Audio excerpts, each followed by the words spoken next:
مروة حماد تجيب على سؤال الجمهور الأكثر تداولا: الناس يقولون إنك حامل، هل هذا الكلام صحيح أو إشاعة؟ السلام عليكم ورحمة الله.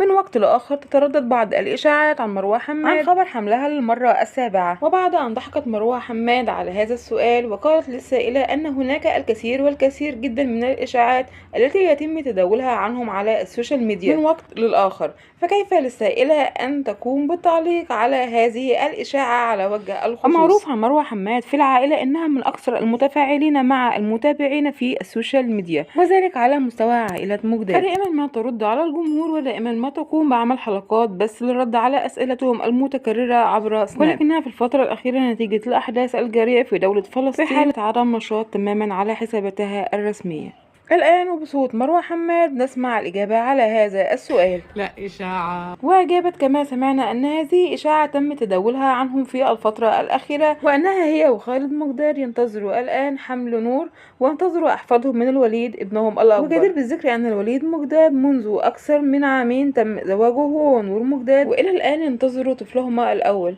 رزقهما الله بالذرية الصالحة إن شاء الله في القريب العاجل.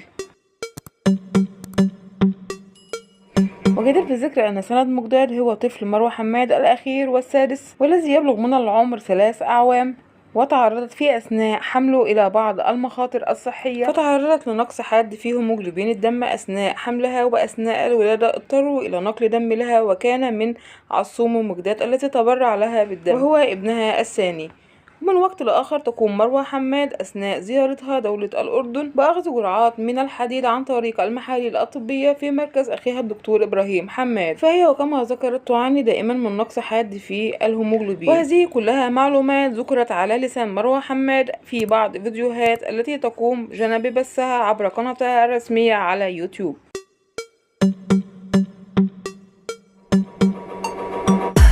وجدير بالذكر أن عائلة مقداد في الفترة الأخيرة من بعد أحداث القضية الفلسطينية وهم في حالة سكون تام من على جميع مواقع التواصل الاجتماعي فيما عدا قنواتهم الرسمية على يوتيوب، فمن حين لآخر يقوموا بنشر فيديو متعلق أيضا بالقضية الفلسطينية. متابعينا، خلص الفيديو، أرجو أن هو يكون نال إعجابكم. شكرا لكم على المتابعة، والسلام عليكم ورحمة الله وبركاته.